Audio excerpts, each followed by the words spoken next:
Most people have no idea who Pol Pot is or Mao was. They don't know about the Khmer Rouge. I know I didn't. I didn't know about the scale or atrocities committed in the name of ideology. Not I didn't learn it in school, not clearly, and not honestly.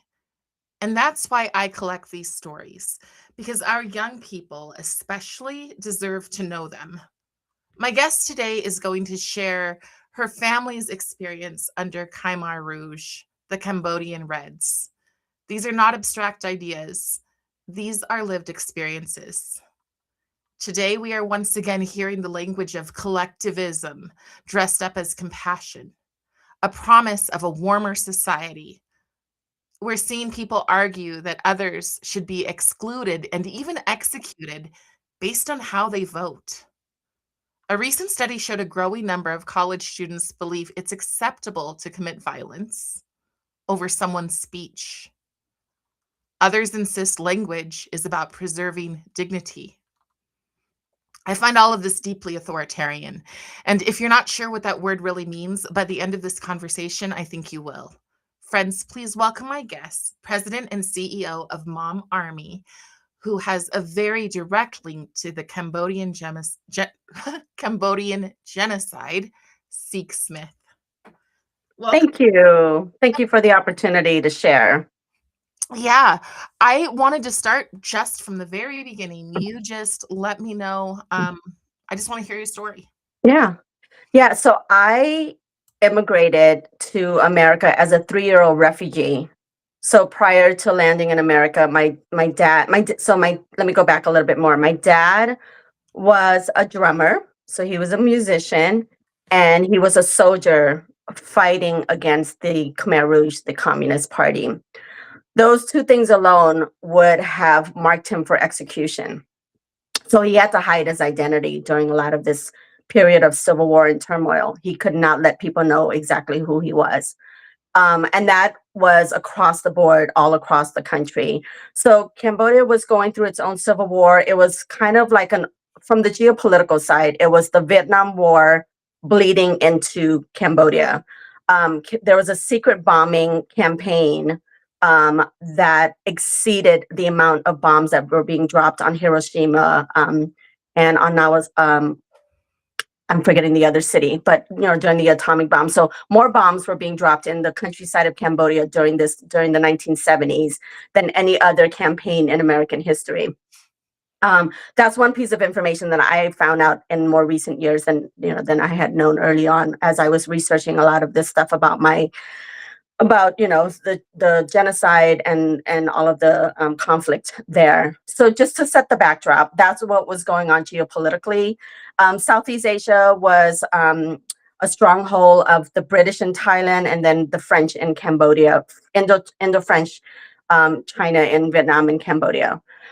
Luckily for Cambodia, we got our independence from the French without any bloodshed. It was a very amicable situation. So what was going on was just, again, it was the spreading of communism that was happening in that region. And Cambodia was trying to be neutral. And then unfortunately, with propaganda, there was this pinning class against each other. So the countryside of Cambodia, the Chinese Communist Party, they were recruiting people in the countryside of Cambodia to pin them against what was considered the more, the upper class of Cambodia, the city people, the like people that were the rural versus yes, the city. Okay. exactly. Same thing, same playbook. People need to really understand that it doesn't matter where the conflict was when communism comes to power. It is the same exact playbook. It's a class pinning class against each other, it's really economic, that sort of thing. So anyways, I just wanted to give that backdrop. And of course, on April 17th, Cambodia fell to the Communist Party. The Khmer Rouge from the countryside marched into the capital of 2 million people at the time in 1975. And basically, it was a celebration at first. Everybody thought, wow, the war has ended, the civil war has ended, everything's great. Everything's going to be great. What they didn't realize was there was a campaign to lie to the people that the Americans were coming to bomb, which wasn't out of the realm because Americans were bombing the countryside for years. Right. So they lied. There was a big lie that the Americans were bombing the capital. Please grab your stuff. You're gonna go to the countryside for just a few days, 3 days, 4 days, whatever, and you'll be back. So don't worry about taking all your belongings. They emptied out a city of 2 million people, marched them, and this is conformity. People just believed it blindly, and they marched out. They emptied out hospitals, schools, everything. Like people were being marched up. People were dying along the way. People were, elderly, the sick, and all of that. Well, All of that. Can I pause that for a second? sure, yeah.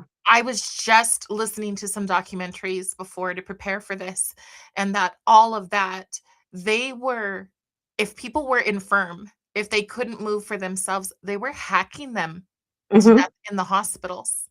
Yep. Yeah. It's I know. It was probably one of the most extreme, brutal communist takeover in the last century. Yeah, so they marched out. They emptied the entire capital, basically. No one was left behind. They abolished everything, right? So it's, again, back to the playbook. They abolished religion. They abolished education. They abolished currency. Nothing. Cambodia was trying to go back what they considered year zero to an agrarian society where everyone is equally a farmer and a peasant. They were really getting rid of the poisoning of Western influence, right? Cambodia was a very forward-thinking modern society. Think of Iran in the 70s before the Muslims took over. Same right. thing with Cambodia. We had art and music, and it was a very like matriarch society, and women were in politics, and it was this beautiful, very colorful, very cultured society. And it went from that to like the dark ages overnight. My dad's story, basically, he got put into one of those labor camps, concentration camps, and he realized he was being interrogated. They kept asking him questions. By the third night, he realized that they're onto him, and he kept telling them, "I'm just a farmer." When my dad was a soldier and a musician. Anyway, long story short, he hashed out a plan to escape with a buddy, and during that escape, he also what I learned in more recent years is that my dad escaped and helped dozens of people escape with him. Wow. I believe it was over 40 people with him, women and children, because they were nearby. What they did was they separated people into different labor camps. There were camps for children. Children were being separated from their parents. There were camps for men and camps for women. So they, just like they're doing now in America, putting a wedge between parents and children, they did exactly that. But in a And they very bring, physical sense, right? Because now yes, it's subtle. You send your subtle. kids to school, and they're Mhm. taught to separate from their family. Correct. Yep. But Yeah. there, I mean, it was like I think it's in Julie's film, but they put them in trucks and just drove Mhm. away from their families. Yeah.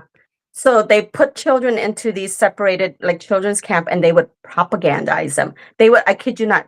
If you look at some and I did some deep dive early on in my 20s, but they would blare like this propagandized military music in the like 5 o'clock in the morning to wake the kids up, and it would be these bloody murder lyrics of how they need to only listen to the state, and the state is their parents, and like it was something out of a horror film is probably the best way to put it. So I'm sharing all of this so we can relate to what we're dealing with right now. And like you said, it's subtle. It's subtle, but the end game is the same, right? The end game is to control. And so anyway, so my dad hashed an escape plan, and he escaped. And I won't go into all that. I'm actually working on a feature film project about his story, but his bravery and his courage, because he knew that they were starting to figure out who he was, his identity, and he knew that if he stuck around, they would kill him. So he left and successfully crossed through the jungles. And I have to paint this picture. You were in danger of, jungle animals. You were in danger of landmines. Cambodia has the largest amputee population by per capita than any other country in the world. It's because they had planted all these landmines, and they're still active landmines till this day, which is over 50 years later from the war. And so the chances of surviving an escape is pretty minuscule, because you've got to worry about the Khmer Rouge, guerrillas that were in the jungle trying to capture you. But my dad was somehow, thank the Lord, he was protected. He escaped, made it into a small village in Thailand near the border of Cambodia and Thailand, where he met my mom, because that's where she grew up. And then, we got permission because he was serving in the army. We were one of the lucky families that got out of the refugee camp very quickly. I think we were in the refugee camp for 6 months. I heard families living in the refugee camps for 10 years before they can get permission to Wow. leave. So we were one of the lucky ones. I immigrated here in 1980 as a 3-year-old. Um, we landed in San Francisco, eventually migrated down to Los Angeles. And so I'm an LA girl, but fast forward, learning more about my own history and then correlating it to what's going on right now in America, with what we're seeing with the ICE agitators, and then, using our children to protest. Right. It's all playing out, and it's a warning that we have to take heed to. It's basically my message. Agreed. When I'm watching these kids march with signs that there's no way that they wrote. The most glaring sign I saw recently said, "Fund education, not deportation." Mhm. Now, if a Mhm. teacher didn't tell somebody to post that, I don't know. Yeah. I don't know a kid who would make that post, Like, and I No. work with a lot of kids, and I Our can't do that. children should not be straddled with geopolitical Right. issues. They should be children. I'm a big believer in preserving our children's innocence as long as we can. And what we're doing now as a society, I mean, of course, a lot of us are fighting against it, but it is criminal to do this to children, We're to abusing them. poison their I mean, they're minds. they're abusing them. We're not. Yeah, yeah, So, but that group, when you say there's a lot of us, I feel like not really. yeah. Not nearly the numbers that there should be, but for sure for sure people are standing. And I just remember the first time I met you, watching you on the big screen and sitting next to you, and just when you said, "This is the hill I will die on," Mhm. because of what you've already been through.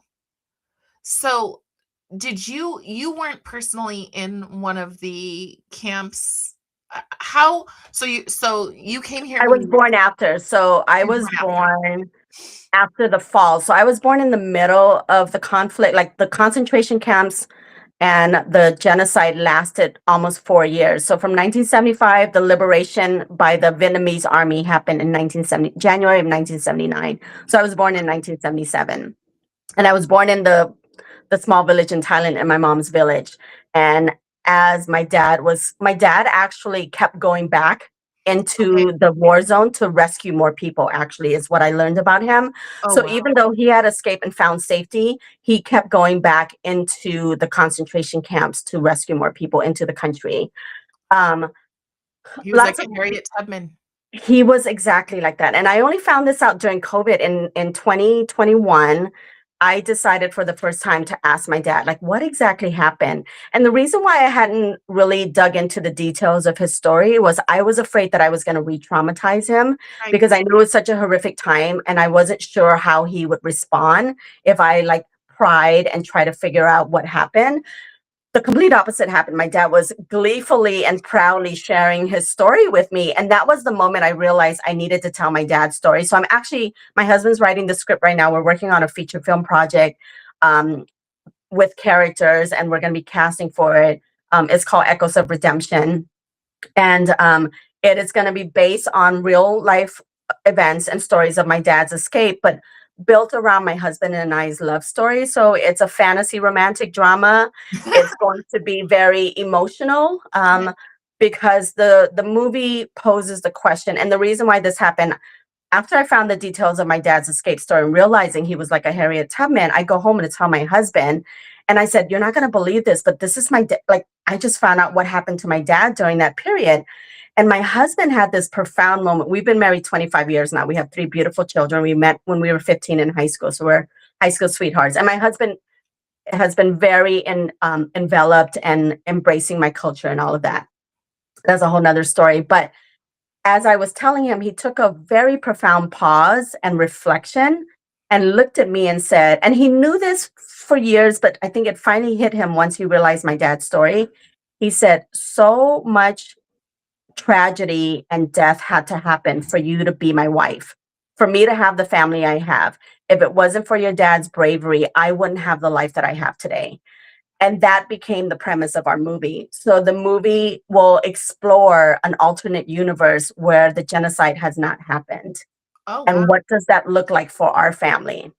For Wow. my husband. So I'll leave it at that. So it's a little bit That's of a cliffhanger, but we really want to pose the thought that if the Holocaust didn't happen, what would the world look like, right? If right. the Armenian genocide never took place, what would Armenia look like? What would the people of Armenia look like? What would the world look like, right? Because you have these mass migration Right. after war and after genocide and after conflict where people get dispersed all over the world, right? Right.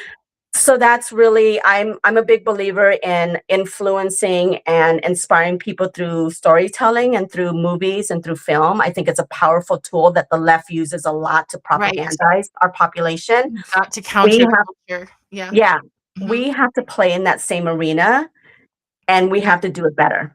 And we have to be better storytellers. Well, you saying that you were born during this whole process. Had you been born on the other side where your father was coming from, one of the things that I learned was that this is the crazy stuff that people don't understand when they fight for something with only one-sided information. Okay, people will say women have the right to work. Well, what that meant in Cambodia during this time is that they would take their babies, Mm-hmm. hold them by their Absolutely. feet, and I've got some images here. Yeah. So they'd take their babies Mm-hmm. and then they would take them out to what's called the killing tree. Yep. That tree is still there. You can actually visit that tree. And if It's you read been, that, if you read that, it says killing tree against which executioners beat children. Mhm. That is And you know That's why? what happens when you fight for women's rights without Mhm. understanding that when they say every woman, with equality, every woman has to work. So one of the things that happened, and I think I'll leave it on this picture for a little bit Yeah. because I think it's important that people Yeah. understand that ideology, when you're ideologically driven, you let go of logic. You fall Mhm. into emotion. A person becomes this is something I've just recently really been thinking about. Our young people are either being taught to be the proletariat Mhm. or apathetic. Yeah. And so what happens is people who don't understand what they're arguing for, which they don't when they have social and emotional learning, right? Mhm. The whole point of that is to pump into them a one-sided view Yeah. and to Yeah, say, yeah, it's emotional blackmail, it's manipulation, it's poisoning their minds, and it's dehumanizing people so that it when you ask, like, how could this have happened? How could people have turned on each other? How could people kill babies, right? right. You become so poisoned, and it's brain rot. I don't know how else to describe it, right? And you are willing to commit atrocities that you would never have ever considered before. And the reason why it's called the killing tree, and what they were doing to children and using the tree as a weapon to it's because they were trying to save the bullets. They didn't have enough bullets. And so a lot of the killing in Cambodia was done through machetes, through smashing people, with whatever objects they could find because there just wasn't enough bullets. So they were saving artillery. And that's the same thing with the reason that it's called the killing field. In a documentary I watched right before, there was a woman and she was a teacher and she had to hide the fact that she was a teacher. So she had Hmm. to pretend to be a farmer, or the farmer class, and she tried to pick up their accent and behave the same way they did. First thing they did is they took away their clothes so that they could all be, quote, equitable. Yep. Please Yeah, listen. no more individuality. You're not to allow to have an individual identity. In other words, known as the warmth of collectivism. Mhm. I'm still getting over a cold, so I stumble. Yeah, But yeah. but so what they did is they took their clothes. Remember, as Seek said, they were they were pretty westernized. Yeah. They were pretty glamorous. Not glamorous, but modern. Yeah, fashion was a big part of Cambodian culture, music and art and film. We were thriving in all these different areas. The king of Cambodia was actually making a national effort to modernize Cambodia with architecture, like I said, with film and music. And Yeah, yeah, what they did was they made you dye your own clothes black. So everyone was in these black pajamas. It was something very dystopian. If you look at pictures of yes, Cambodia, when the Khmer Rouge took over and you look at pictures prior, completely two different things, right. And two different and the societies. crazy thing is that a lot of people don't believe it. Like even posterity, right? Like they'll Mhm, they'll grow up and they'll go, "Oh, I wish that that's the way. I wish I never came to America," because their kids are absolutely taught to hate America.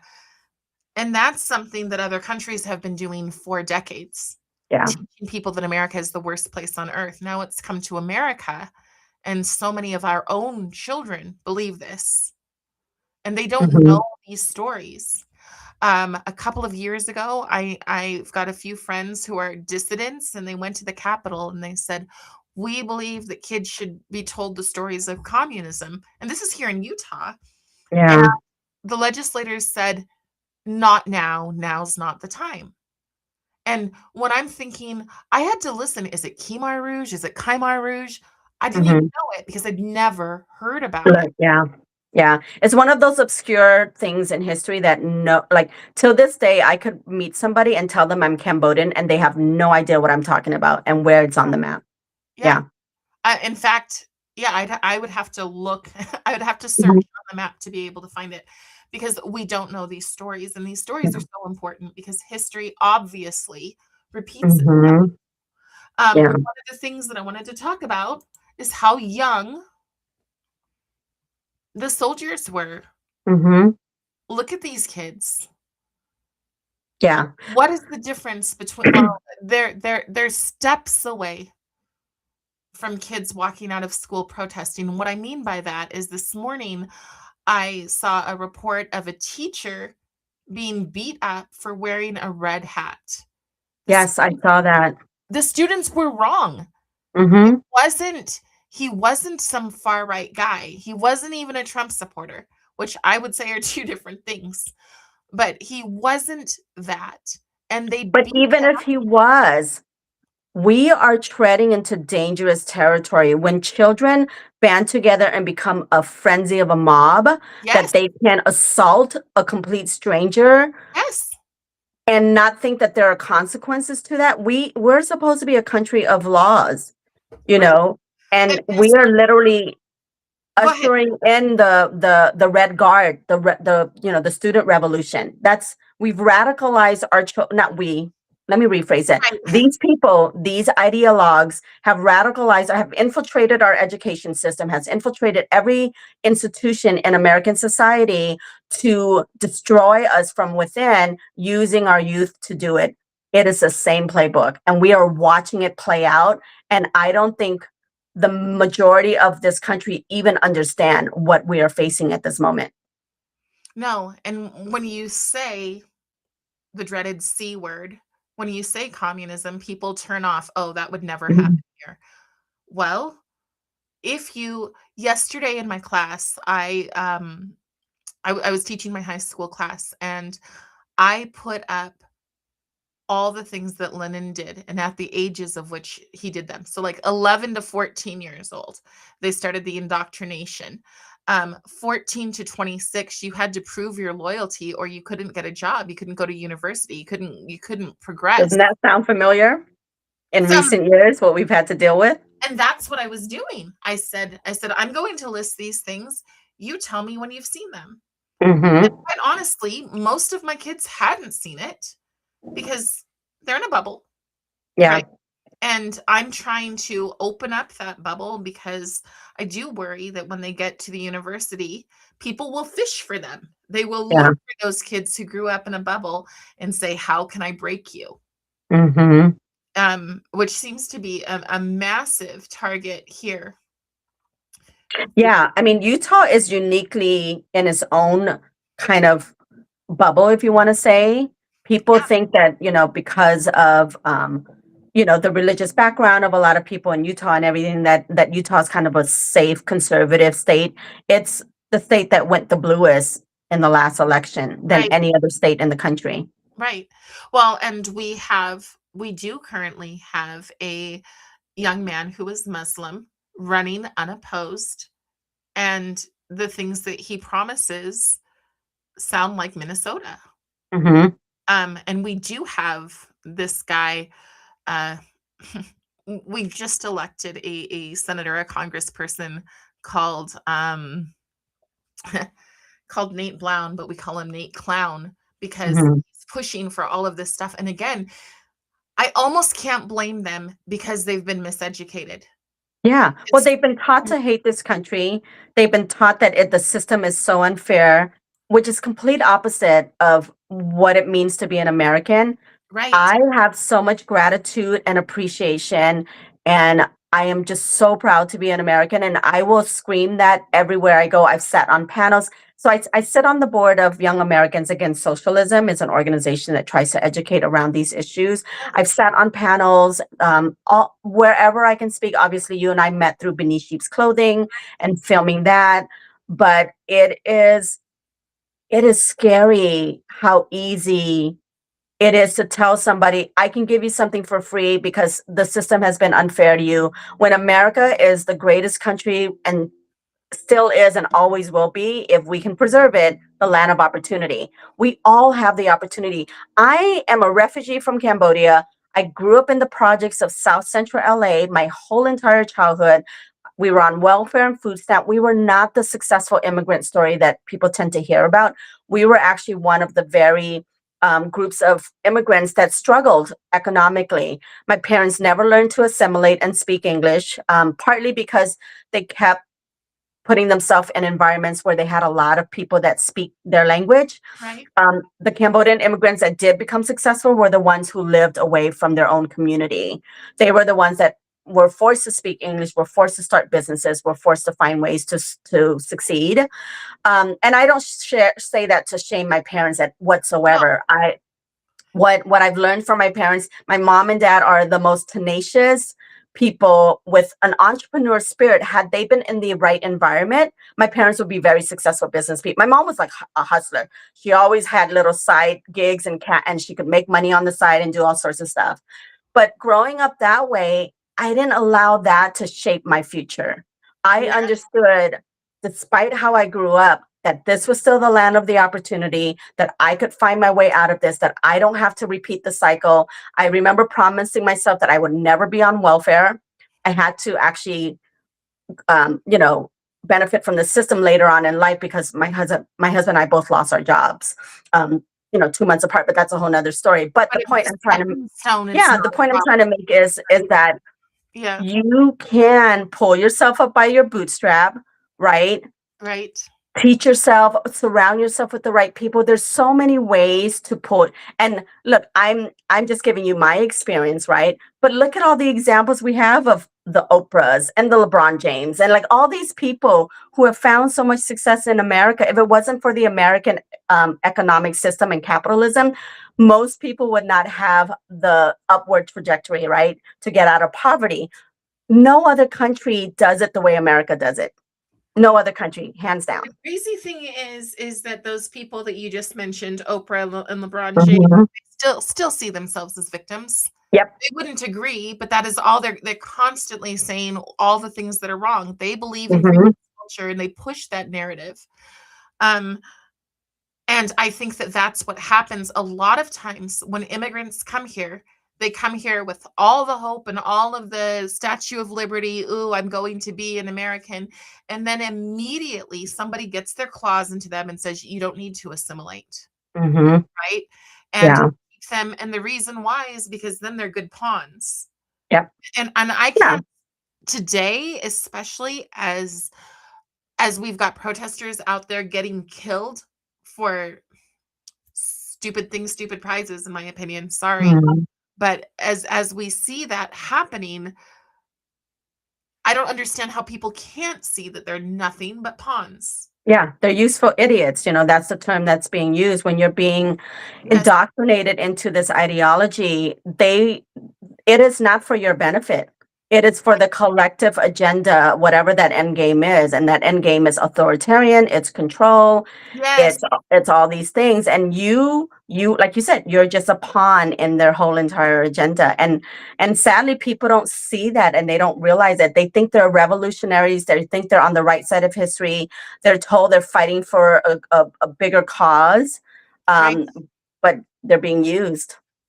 Well, and let's just talk about end games because I learned some things about Pol Pot, and I'm just gonna say he was not very smart. No. I mean, he I sorry. mean, It took him 2 how do you additional take a years. country that was on the edge of modernization, right? Yes, Cambodia, before the communist takeover, Cambodia was considered the pearl of Southeast Asia, like the Paris of Southeast yeah, Asia. That was what it was coined to be. And he took a country that was on this upward trajectory and basically took it back to the Stone Ages. and I mean, completely destroyed it. the crazy thing is that he was wealthy himself, Hmm. and if Yeah, had he not been wealthy himself, um, he would never have even he wouldn't have had the opportunities that he had, yeah. and those opportunities so here's the thing, it took him 2 additional years to graduate elementary school, Hmm.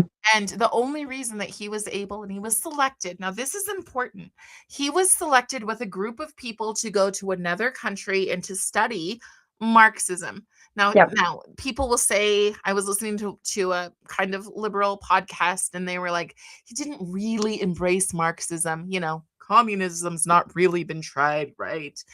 Um, but he had all of this privilege, and then he Hmm. came back and destroyed Yeah.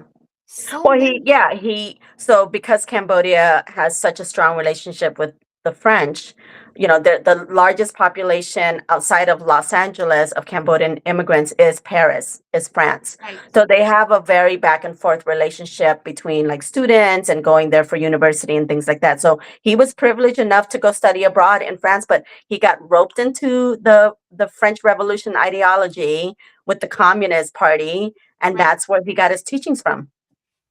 Well, and the same exact things are happening. The reason I think that it's important is that the same things are happening here. Kids are Mhm. going, like democratic socialists are taking trips to communist countries Yep, and Cuba, learning why they're good, China. right? And then they're Yep. coming back here and they're following into leadership positions. So Mhm. the It's all strategic. It's all part of their plan. So right, the Democratic Socialist Party of America is purposely infiltrating the Democratic Party yes, in order to take over. They know they can't be their own like how we have the Libertarian Party. right. The Democratic Socialists are smart enough to infiltrate the Democrat Party, and they are just basically destroying the Democratic Party from the inside, and they are running their radical candidates. And that's why all of us are seeing we don't recognize the Democrat Party anymore because it's been taken over by the Socialist Party. But I would argue that they're also the smarter ones also jump into the Republican Party. There's a ton of Oh yeah. people who are progressive and have the same exact ideas. They have this, Hmm. especially when it comes to Yeah, we had white to recall a city council member in next door in Mesa because she came in as a Republican, and yeah, she is so far from that. Yeah, yeah, Turning Point recalled her, successfully recalled her, and we got somebody else in a special election place. But they're running in these local races all over Arizona. They've done it in Colorado. There's a book called The Blueprint where the Democrats basically flip Colorado within one election cycle. yes. I Yeah. just want to answer a couple of these questions as we're going. So we've got just curious, where did he get his wealth from? Do you know where Hmm. Pol Pot got his wealth from? Well, I know growing up, his parents like they owned like some land, right? So they weren't peasants; they were landowners. Well, and for generations. Yeah. So he was the very wealthy landowner Hmm. that they went out and killed. Yep. That's what he was. Yeah. So, and I shouldn't laugh, but it's just the But that's how hypocrisy. twisted the thinking is. It's Yeah, so twisted. It's like they will adopt an ideology that goes against their very own existence. exactly. Exactly. But the thing is that they are the people who get the lamb's blood. They're the people who Hmm. get the Passover. Oh, don't touch me. Everybody else is bad, but I'm the good one, right? Yeah. Yep. And I that is a hard that's a hard thing to accept because I just look and I go, man, so what they did is they took all of the people in the city and they evacuated them out and made them live like rural people. And if I Mhm. understand right, they brought the rural people in, or did they leave that like, because I've seen pictures where it's a ghost town, but was it left as ghost towns for months or years, or Years, yeah, did they almost 4 years. They never returned until the fall in 19, until what I consider the liberation by the Vietnamese army in January of 1979. So they emptied out the city, and the country folks were already in the country, and they started to divide people and put them oh, into these labor camps. I actually need to look more into that specific part of this, but yeah, yeah, it was 2 million city people that they emptied out into the countryside. right. Mhm. So Um, nobody was occupying the capital for almost 4 years. so It what was a about ghost people town. like Pol Pot and the elites? Yeah, so How were he they living? it that's probably the most interesting thing about Cambodia compared to, like, other revolutions. Pol Pot was living, like, pretty modest in the jungle. Like, he wasn't living in some kind of mansion, driving fancy cars or anything like that. So he was actually, to his credit, kind of living the way you would expect these type of, like, dictatorship to live based on their ideology. They weren't like amassing wealth, mansions and luxury cars or anything like that. So that I will say that's the difference between that and say Cuba and say, Russia and some of In the other China, countries. yeah, Mhm. okay. Yeah, I did not know that, so that's Yeah. an interesting thing. Let's go back to what the kids were learning, and did the kids become soldiers, or was it too short of a time for that to happen? No, I will say they manipulated. I remember watching a documentary. This was like I was in my 20s, watching a documentary and it was documenting a 13-year-old who had been ordered to kill. He slaughtered and killed over 2,000 people within a week time, including his own parents. Um, First, just shooting them with a gun, and then, they would run out of bullets and they would find other ways to kill people. But he was so brainwashed that children were turning on their own parents. And I remember reading one specific story. I mean, everybody was ratting on each other. That's how they keep the system the way it is. Keep people living in fear because you never know who is listening to you and who is going to rat you out to the Angkor, which is like the state, right? The heads of the state Right. and Now, the people running pause these that for labor camps. can we pause that just for a second? Mhm. Because I really love to draw the parallels between what's happening today and what's happened then. So, we have an app, I think you guys have it in Arizona too, the Safe app. So, Yes. here it's called Safe Utah, right? And Hmm. what it does, the first thing is that it encourages students to report on each other. So Wow. so there are some radical leftists, one person who has said that the Safe Utah app is the best, quote, "anti-racist tool available."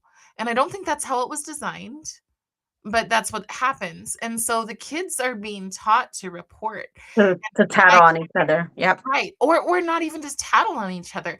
They're taught that the way in which they do it is actually helping. Hmm. Nobody knows your friends like you do. You know, your friends Hmm. will trust you. People don't talk to their parents anymore, but their peers, they have an influence. So what will happen is I had a parent who reached out to me because a kid had an earache and another kid saw it and thought, from somewhere they drew, these are drama kids. Their own conclusion. They drew from earache to suicidal ideation. What? And all of the sudden, counselors are there asking the kids, "What's your relationship with your parents like?" And Oh, so they don't even know that that's where this is headed. And I really, mhm. the thing is that so many people, I don't even know if they're the useful idiots, because I feel Yeah. like the useful idiots are the ones who push the rhetoric. But then there's this Mhm. other group of people who inadvertently adopt the ideology. I've had Yeah. people who've said the most woke progressive things, and then when you call them out, they're like, "I don't know what you're talking about. I'm a conservative." Mhm. They genuinely do. They're like, Yeah. like Well, they you think they're said, being compassionate. They think they're being a good, right, I mean, there's so many ways to twist a lot of this too, and I love that you're bringing and correlating like what we are living through. I will never forget the first time I had an inclination that the state was overstepping the relationship between parents and children. My daughter was 7 at the time. We had just moved to Redondo Beach in California, and I was at her pediatrician's office. And in the questionnaire, it had the first time I had ever seen it. Do you own guns? right, Right? right, And and yes, we did because my husband, but right, I looked at my daughter. From that point on, I told my kids, you are never to share what goes on in our household with right. teachers, with anybody outside of our house. Do not tell them what's going on. And I don't mean that in a way where we're abusing our children. I'm like, it's none of their business if we own guns. It's none of their business if we are this or this or that. So I remember looking through that, going, I'm not answering any of this. I'm Uh-oh, lost you. I'm sure she'll jump back on. But yes, there are surveys that are intentionally invasive. So what happens in these surveys is your kid goes in, they think they're answering, maybe they're answering just what was your week like? How did you feel? They're checking in emotionally, right? Let me just add Seek right back in. Um, out. I'm back on. yep. So, um, so yeah, I was just telling people that, yeah, these surveys, they ask all sorts of questions that you don't think would ever be asked in school. Most parents think schools are neutral, and part of that is because there are some educators who will lie. Hmm. They if Yep. they're ideologically captured, they will lie. Which a lot of them are. We're seeing more and more activist teachers. The days of teachers just being teachers, we are seeing it more and more. And it's so sad because it's giving good teachers such a bad name. Right, And I have to be very careful. In making my daughter is in public school. Mom, a lot of the women in Mom Army are homeschool moms, alternative school, private school, right. religious schools, and things like that. I'm actually the one, like, few parents in our group that are actually sending their kid to public school.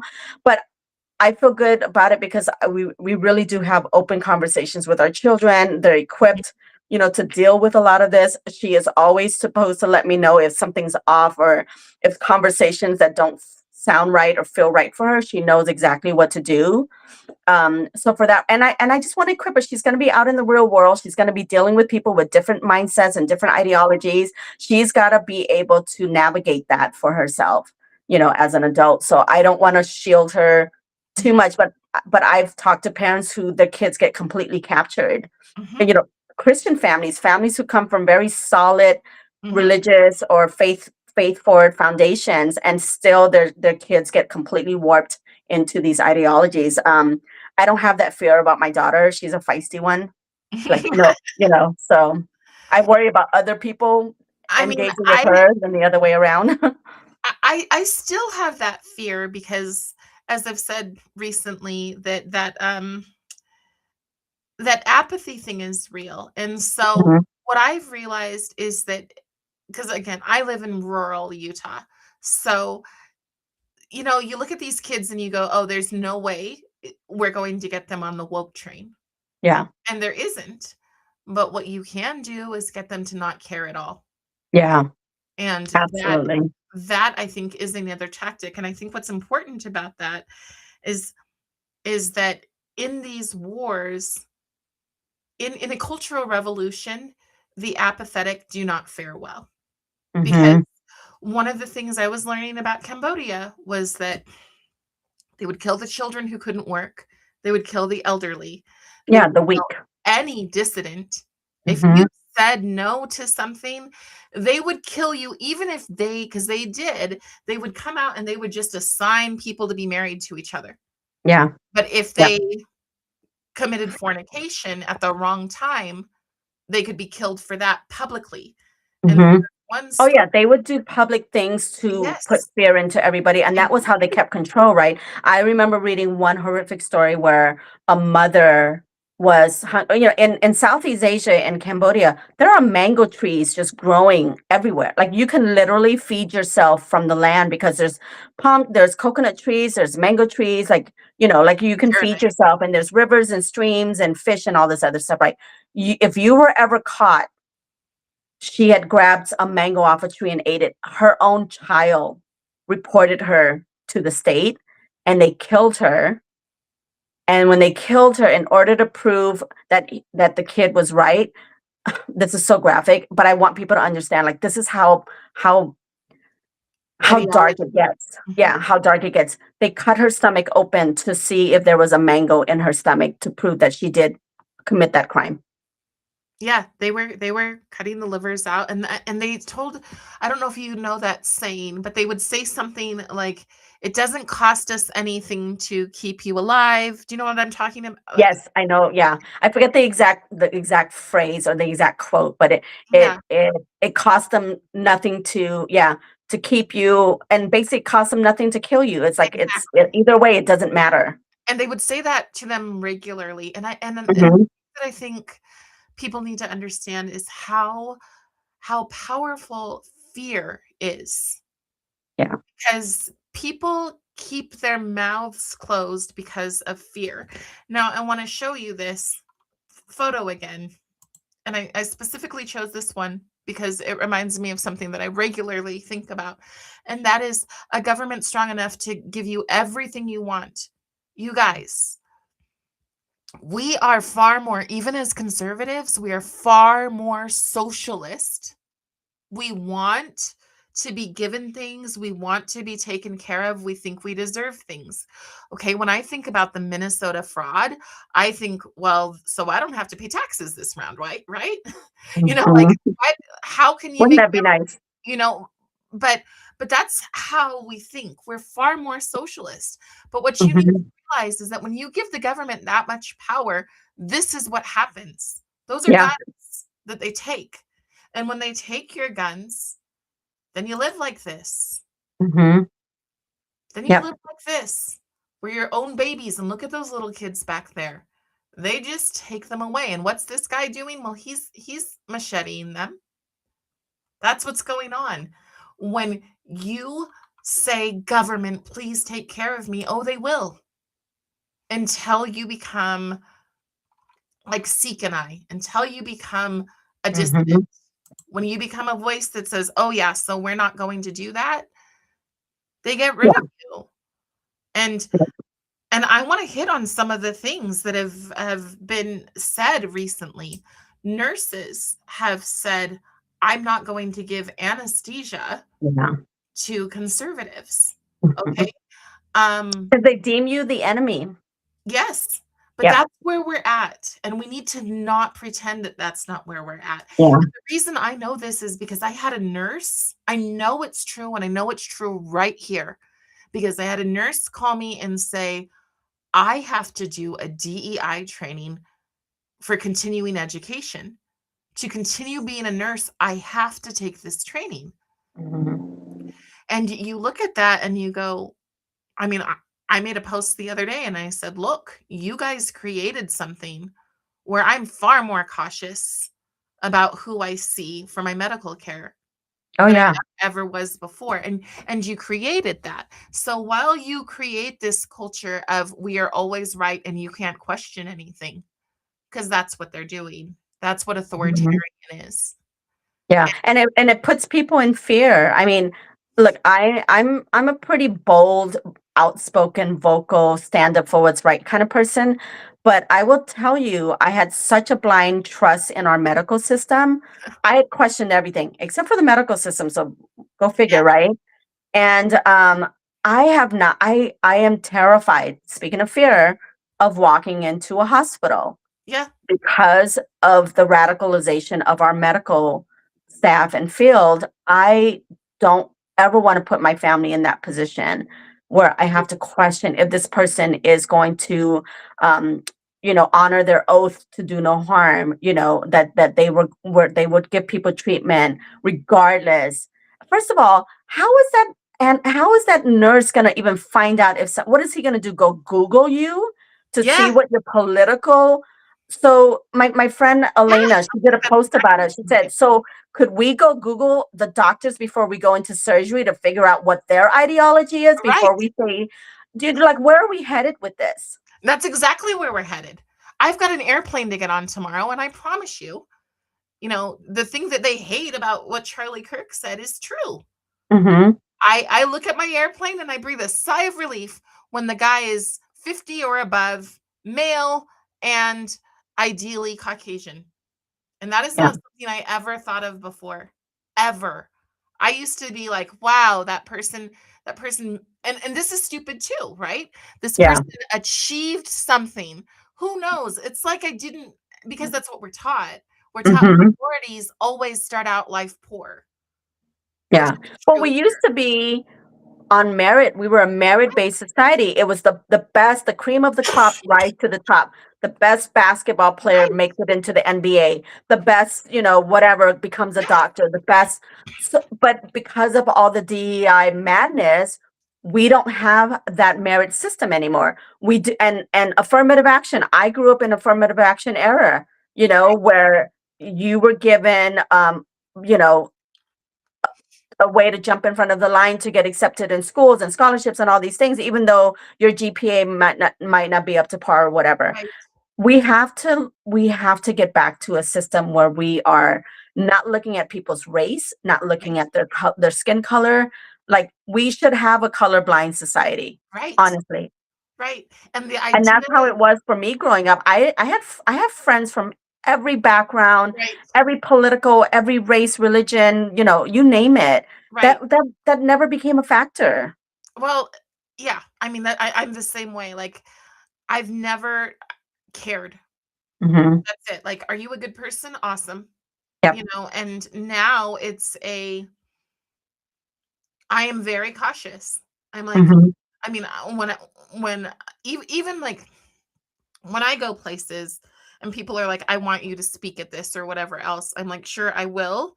Um, I'll just perform in character. Don't tell anybody my name before I get there. Yeah. There are people that I'm afraid of, Mhm. but even though you're afraid, you still do it. Yeah. And that's the thing. I guess in terms of because we have about 7 minutes. Um, the thing that when I think about what our children are being told, when they're taught a worldview, when they're used as pawns, we are stealing their lives from them. Yep. Um, I mean, and for us to pretend, it is extremely arrogant to pretend that adopting the ideas, which is what we're doing, adopting the ideas of um of Marxism isn't going to end like this. We can say whatever we want, but we have people saying, so just take this is another thing from Julie's film, okay? But take where the people are where the more extreme churches are taken down. Okay. Mhm. And they're taken down without due process. Regardless of how you feel about those people isn't the point. The point is that they didn't have due process. Now, what happened is that in people's minds, they said, well, it's okay because they were extremists. But now they've That's changed. all subjective. Exactly. Now they Mhm. choose extreme. A regular Yeah. person who goes to a regular open church on Sundays is now extreme Mhm. if they don't bow at the altar of state ideology.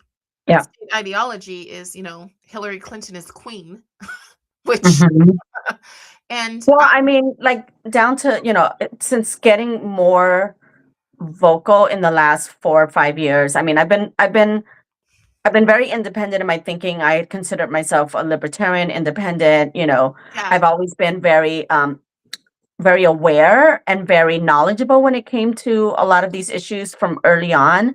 But I find myself I'm called a Nazi. I had a blog written about me calling me a Nazi. yeah, And here I am, the child I'm a refugee, child of an immigrant that escaped genocide right. and Cambodian. I'm colored, I right? know. I'm tan, I'm very, but it doesn't matter. I have been called every name in the book. I've been called, a Nazi, whatever. I mean, it, It's their it, perspective, and it's whatever they say.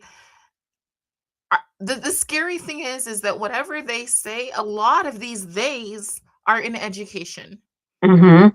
I think one thing that is Well, really education important. is they're just the most indoctrinated.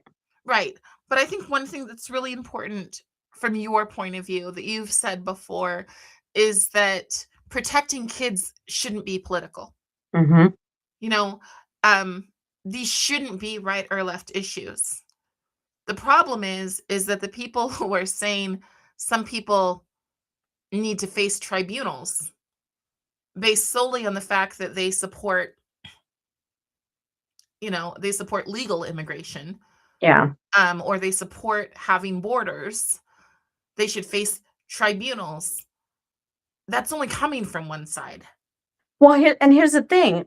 We just went through 4 years of an administration that was weaponizing the government against its own citizens Right. on every level. Right. Parents were being called domestic terrorists by the DOJ, by Merrick Garland's DOJ, Right. right? Um, you have the J6ers, no due Right. process, just thrown in jail, right? You have Including all reporters, by the way. Yep. Yeah, you have all these instances, and so we were living it. How soon shall we forget that we had an administration that was very authoritarian, you Right. know, Right. um, canceling churches, all The issue sorts is of stuff. propaganda, though. Right? Yep. The issue is Mhm. propaganda. The media won't cover any story unless it looks bad. That's that stuff where they're looking for beautiful trouble. Yeah. Again, and then what do they do with that beautiful trouble? They put it in front of our kids. Mhm. They tell them these one-sided narratives, and that's what I mean, and that's why I chose to call this "Teach the Children Well." Hi, everybody. I see you in the threads there. Yes, I agree. So tired of words being thrown around so much to the point. Yeah, And they I keep think that changing the definitions. They keep minimizing things, and then right, it's like what's up is down, what's down is up. It's like it's all of it, and it's coming at us from every direction and right, so fast. Like we are in such a state of chaos and confusion, right, and with social media and every information at the tip of our fingers, we don't know what's true, we don't know what's false. It is part of the plan to really remove us from connecting with each other and connecting with our humanity, right, teaching our children to love themselves right, for who they are. It is disassociating them from their true self, right? That's why you have the gender ideology stuff. You have so much stuff coming at our kids. And I will leave everybody with this. I really want us to get to the place where we are not looking at each other like enemies. And I don't know how we get back to that. I don't know because our yeah, the other side, and I hate it because there are sides, there are right, clear lines being drawn.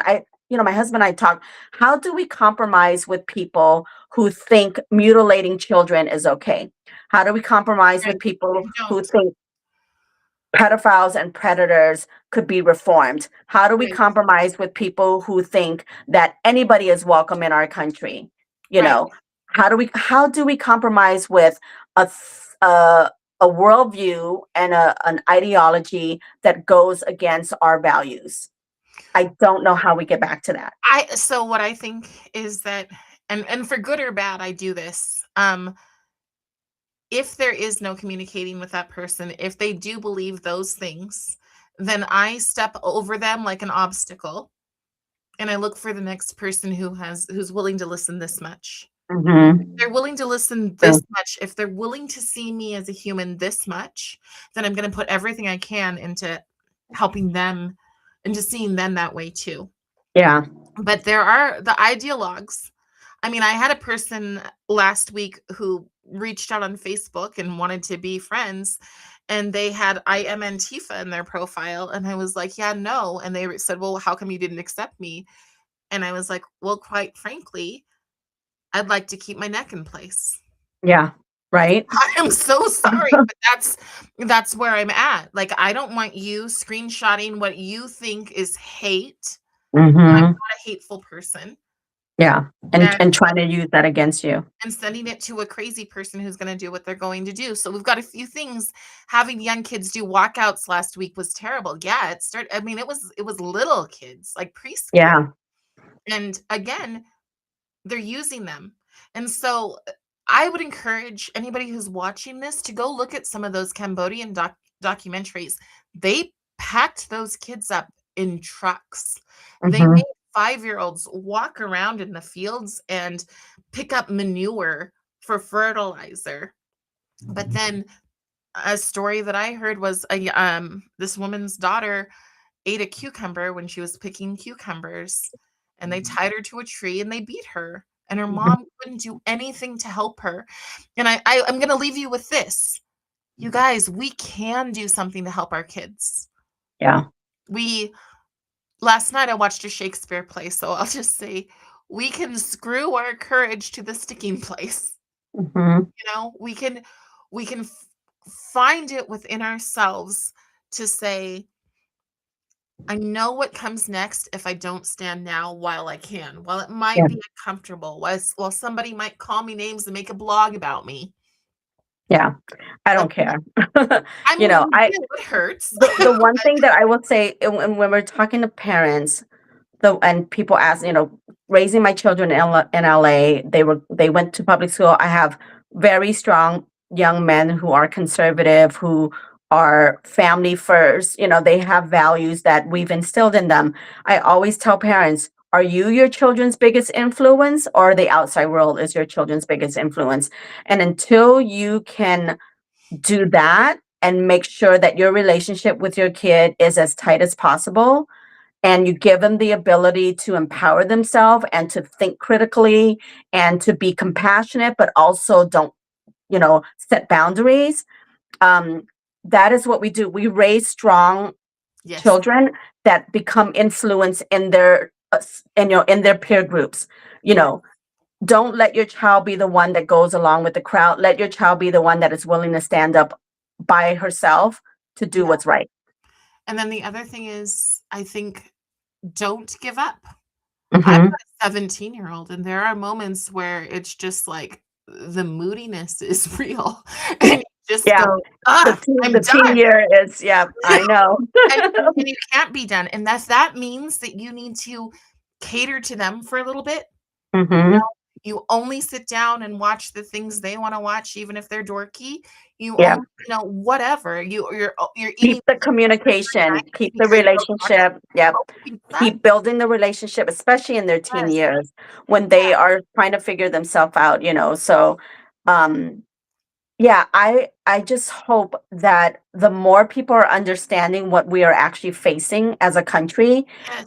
the sooner you accept what is happening, and the more you can start connecting with people, Yes. that are active, that are trying to sound the alarm, make changes, policy. I mean, I'm involved.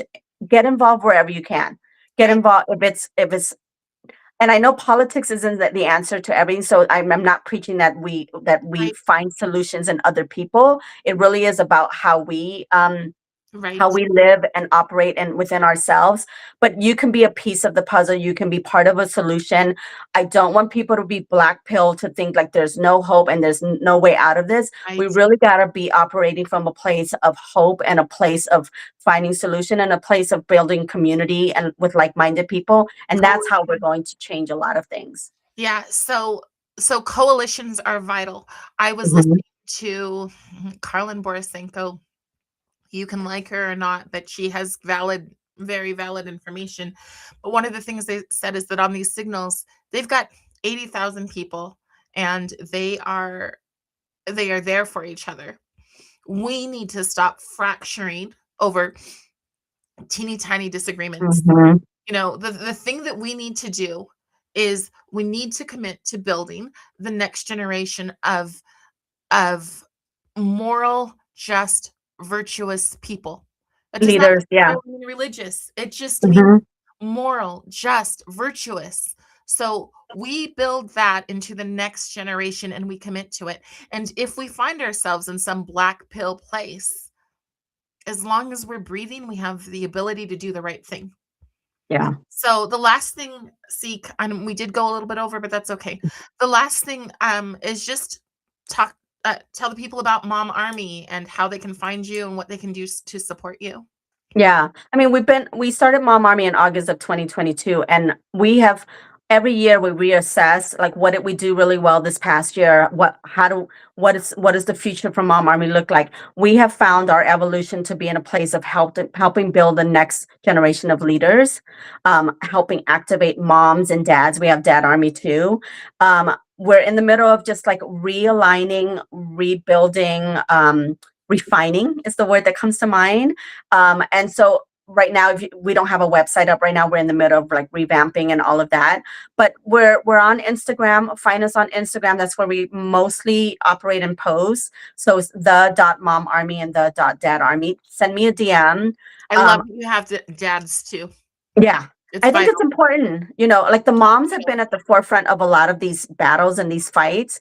My husband says this, and I'm gonna leave it with this. He says, "I'm so glad the moms are the ones that are in the fight right now, because if the dad comes in, it is gonna get ugly." So we want to be at a place where we can still make change and peacefully implement these changes.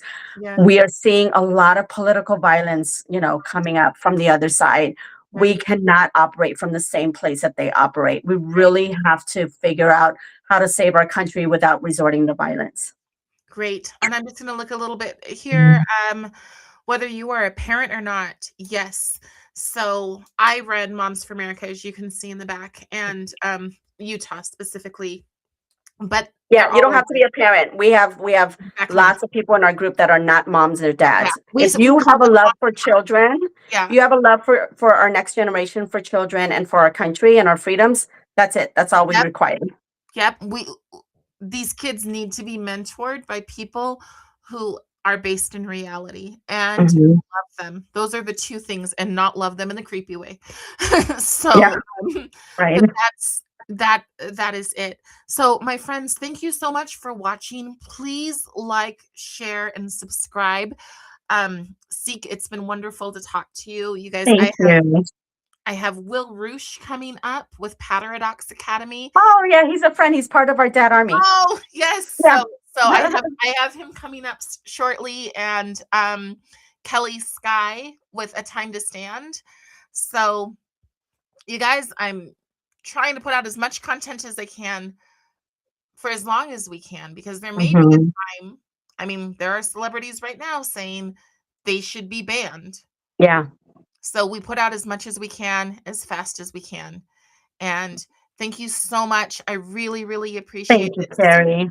you're wonderful. So Yeah, I love you and I respect everything that you do. And so the more we band together, the more we can really start to that's what the other absolutely, side does really well. They're very organized and they work together. We need to do more of that.